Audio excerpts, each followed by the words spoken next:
It would make you feel bad if it was like, no, I'm still reading. Darwin has this theory of survival of the fittest. We're going to prove it wrong on this show. Let's say one of your children, you guys were walking out in the street, and a car's coming around the corner, and you have to jump in front and push one of your children out of the way, and you're going to die, but they're going to live because you saved their life. Would you do that? Yes. See, this proves that Darwin's theory, survival of the fittest, is an error, because John 15... enough, it wouldn't just be for our kids. We would do it, most people would do it for any kid. Very good point, my Christian friend. John 15:13 and Romans 5:7-8, it talks about noble behavior.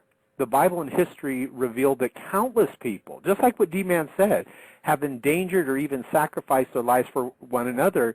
This reality completely, listen to me, you atheist out there, you evolutionist, it is completely at odds with evolution, the survival of the fittest. That's what animals do. Now, D-Man, you know where I'm going to go with this next thing. What about this whole thing about... Say again? Science was ignorant concerning embryonic development until recently. Yet many centuries ago, the Bible accurately described God making us an intricate unity in the womb. We also have DNA anticipated, Psalm 139, verses 13 through 16. During the 1950s, Watson and Crick discovered the genetic blueprint for life. 3,000 years ago, the Bible seems to reference this written digital code in Psalm 139. Thine eyes did see my substance, yet being unperfect, unformed. And in thy book all my members were written, which in continuance were fashioned, when as yet there were none of them.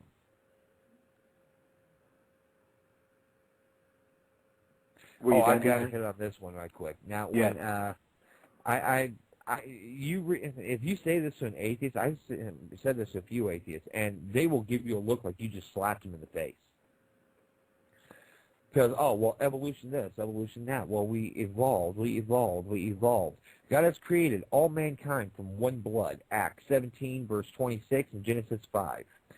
Today, researchers have discovered that we have all descended from one gene pool. For example, a 1995 study of a section of Y chromosomes from 38 men from different ethnic groups around the world was consistent with the biblical teaching that we all come from one man. You know, I cannot believe for 1 second that a bunch of cells randomly got together and out popped the gorgeous Cindy Crawford. I cannot believe that.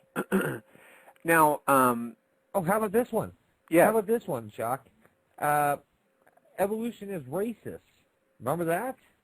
Yes, it is racist. Because of, the different races and stuff like that. Why does Chinese people, have slanted eyes? Because they're squinting, because they're always facing the sun. Remember this argument. All right. We had... The origin of the different races explained. Genesis 11, as Noah's descendants migrated around the world after Babel, each language group developed distinct features based on environment and genetic variation. Those with a genetic makeup suitable to their own environment survived to reproduce. Over time, the certain traits, such as dark skin color for those close to the equator, dominated. Genesis alone offers a reasonable answer to the origin of the races and languages. Now, here's a couple of things. It is true. It is, when you really research history, it was non-believers. It were people that were not Christians. There were atheists. There were wise men, so to speak. They believed the earth was flat. But if you guys read Isaiah 40:22, it says right there the earth is a sphere, spherical, not flat and round, spherical. A sphere is round. Isaiah 40:22, at a time when many thought the earth was flat, the Bible told us that the earth was spherical. But you know what's really good is, let me go ahead and find this one I want to talk to you about. Oh, yes, thermodynamics.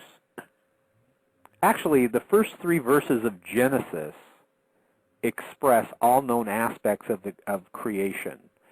Genesis 1:1-3. Science expresses the universe, time, space, matter, and energy.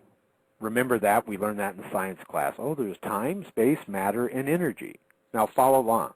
In Genesis chapter 1, we read, quote, "In the beginning," what is that? That's time.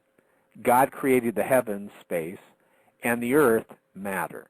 Then God said, "Let there be light," energy. No other creation account agrees with the observable evidence but the Bible. All right. Now, if we take a look at Acts chapter 10, verse 13, this is when the animals were cleansed, when he said, "And there came a voice to him, Rise, Peter, kill and eat. But Peter said, No, not so, Lord, for I have never eaten anything that is common or unclean." And the voice spake unto him again the second time, "What God hath cleansed, that call not thou common." Excuse me.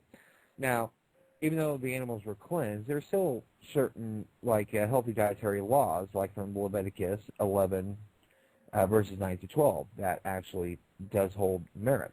Scripture states that we should avoid those sea creatures, which do not have fins or scales. We now know that bottom feeders, those with no scales or fins, tend to consume waste and are likely to carry disease. Or God has given us the leaves of the trees I'll move one more down right quick. The Bible warns against eating birds of prey, Leviticus 11:13-19. Scientists now recognize that those birds which eat carrion, putrefying flesh, often spread disease. Now, another thing that the Bible said, which we now know to be true, God has given us the leaves of the trees as medicine, Ezekiel 47:12 and Revelation 22, verse 2.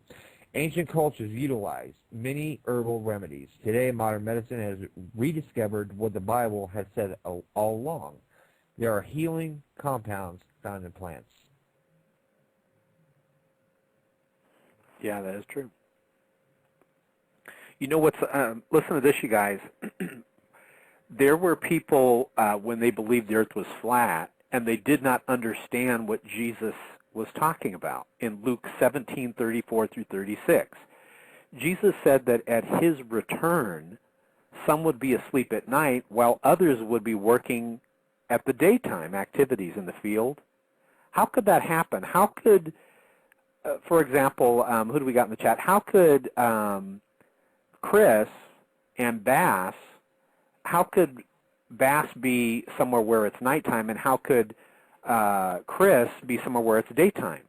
We all know the answer now because science has finally caught up to the Bible, because it is a revolving earth.